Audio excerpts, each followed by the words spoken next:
mahasiswa Universitas Riau, program studi Pendidikan Pancasila dan Kewarganegaraan. Baiklah, di sini saya akan membahas pertemuan di bab 2 kelas 10, yaitu kedudukan warga negara dan penduduk di Indonesia. Adapun subindikator yang akan kita pelajari yaitu yang pertama, status warga negara Indonesia. Yang kedua yaitu asas-asas kewarganegaraan Indonesia. Yang ketiga, syarat-syarat menjadi warga negara Indonesia. Dan yang terakhir yaitu penyebab hilangnya kewarganegaraan Indonesia. Baik, langsung saja ditonton videonya. Setelah kita akan mulai, yang pertama yaitu status warga negara Indonesia. Kewarganegaraan Republik Indonesia diatur dalam Undang-Undang Nomor 12 Tahun 2006 tentang Kewarganegaraan Republik Indonesia.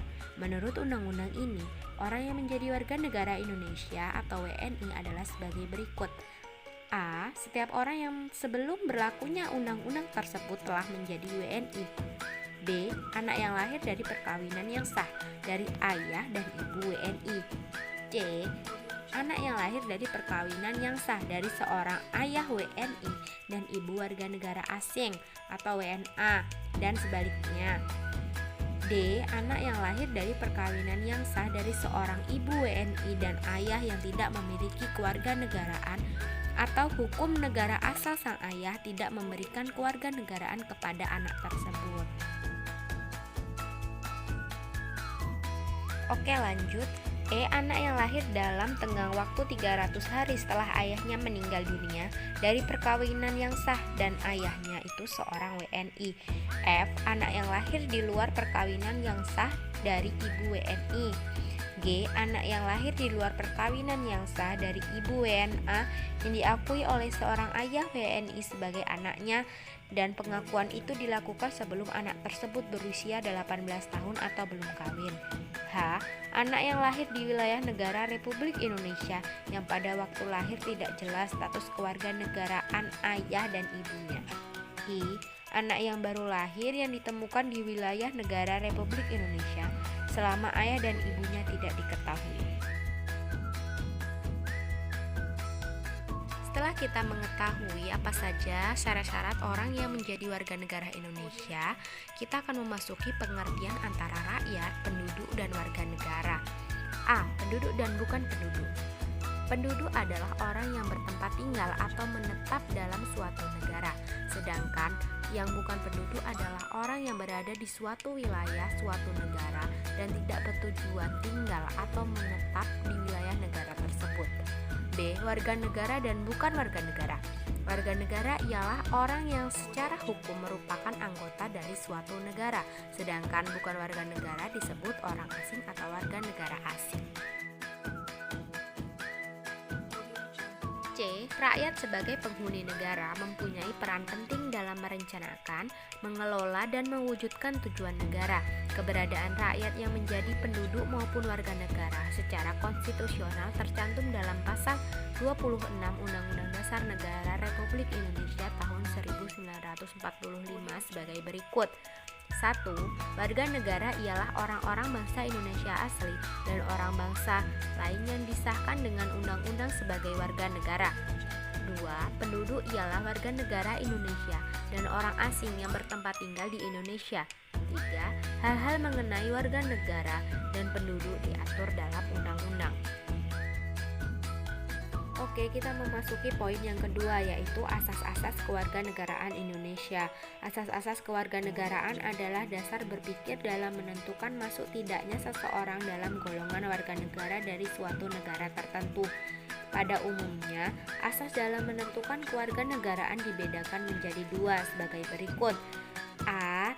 Asas ius sanguinis atau asas keturunan, yaitu kewarganegaraan seseorang ditentukan berdasarkan pada keturunan orang yang bersangkutan.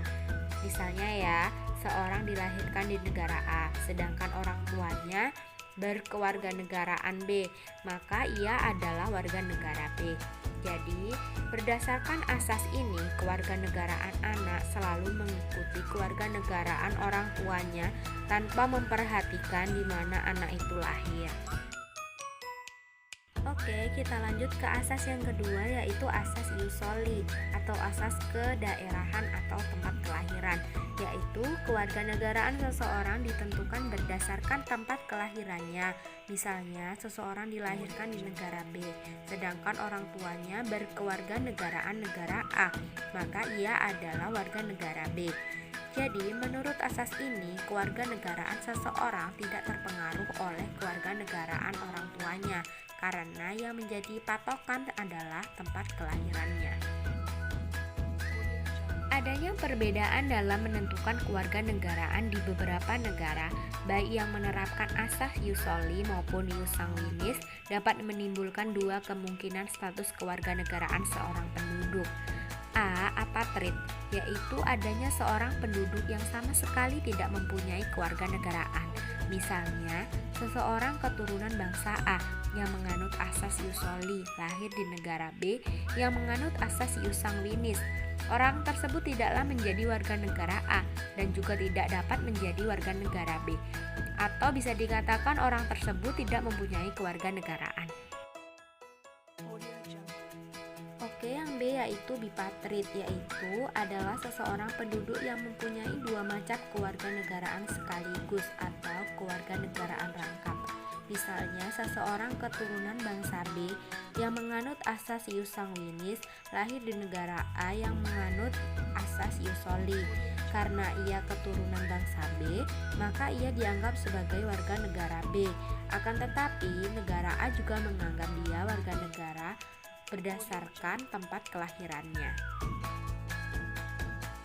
Dalam menentukan status kewarganegaraan seseorang, pemerintah suatu negara lazim menggunakan dua stelsel sebagai berikut. A. Stelsel aktif, yaitu seseorang harus melakukan tindakan hukum tertentu secara aktif untuk menjadi warga negara atau naturalisasi biasa.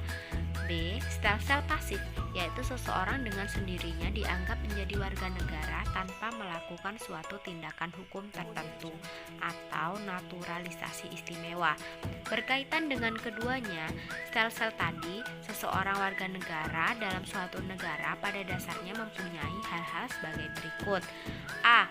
Hak opsi, yaitu hak untuk memilih suatu kewarganegaraan dalam stelsel aktif. B. Hak repudiasi, yaitu hak untuk menolak suatu kewarganegaraan atau stelsel pasif.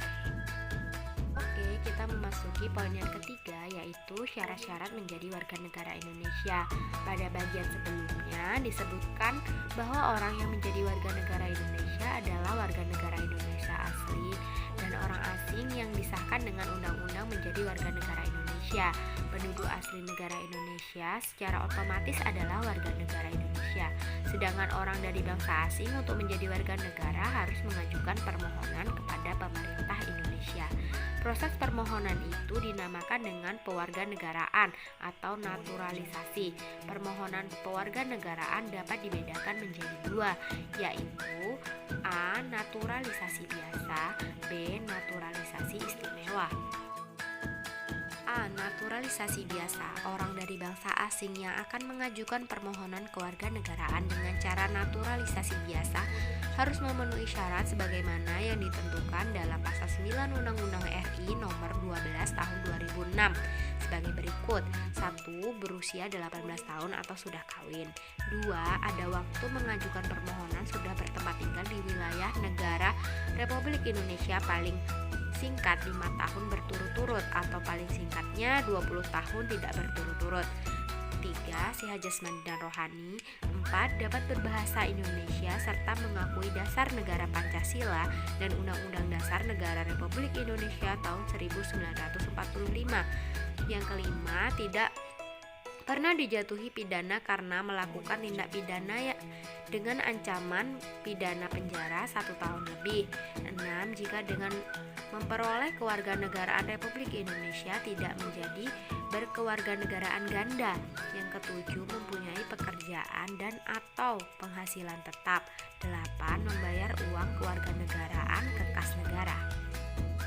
B. Naturalisasi istimewa. 1. Naturalisasi istimewa diberikan sesuai dengan ketentuan pasal 20 Undang-Undang Republik Indonesia nomor 12 tahun 2006. Kedua, naturalisasi istimewa diberikan kepada orang asing yang telah berjasa kepada negara Republik Indonesia atau dengan alasan kepentingan negara setelah memperoleh pertimbangan DPR Republik Indonesia. Ketiga, naturalisasi istimewa batal diberikan jika penyebab orang asing tersebut berkewarganegaraan ganda. Oke, kita memasuki pembahasan yang terakhir, yaitu penyebab hilangnya kewarganegaraan Indonesia. Menurut Undang-Undang Republik Indonesia Nomor 12 Tahun 2006, seorang warga negara Indonesia dapat kehilangan kewarganegaraannya jika yang bersangkutan melakukan hal-hal sebagai berikut: A. Memperoleh kewarganegaraan lain atas kemauannya sendiri. B. Tidak menolak atau tidak melepaskan kewarganegaraan lain. Yang C. Dinyatakan hilang kewarganegaraannya oleh Presiden atas kemauannya sendiri dengan ketentuan telah berusia 18 tahun dan bertempat tinggal di luar negeri. D. Masuk ke dalam dinas tentara asing tanpa disertai izin dari Presiden. E. Masuk dalam dinas negara asing atas kemauannya sendiri, yang mana jabatan dalam dinas tersebut di Indonesia hanya dapat dijabat oleh warga negara Indonesia. Mengangkat sumpah atau menyatakan janji setia kepada negara asing atau bagian dari negara asing tersebut atas dasar kemauannya sendiri. G. Turut serta dalam pemilihan sesuatu yang bersifat ketatanegaraan untuk suatu negara asing meskipun tidak diwajibkan keikutsertaannya. H. Mempunyai paspor atau surat yang bersifat paspor dari negara asing atau surat yang dapat diartikan sebagai tanda kewarganegaraan yang masih berlaku dari negara lain atas namanya. I. Bertempat tinggal di luar wilayah negara Republik Indonesia selama 5 tahun terus-menerus, bukan dalam rangka dinas negara, tanpa alasan yang sah dan dengan sengaja tidak menyatakan keinginannya untuk tetap menjadi warga negara Indonesia sebelum jangka waktu 5 tahun tersebut berakhir, dan setiap 5 tahun berikutnya yang bersangkutan tetap tidak mengajukan pernyataan ingin menjadi warga negara Indonesia kepada perwakilan Indonesia meskipun telah diberi pemberitahuan secara tertulis. Oke, sekian video kita kali ini. Kita akan berjumpa lagi di next video selanjutnya. Selamat belajar. Assalamualaikum warahmatullahi wabarakatuh.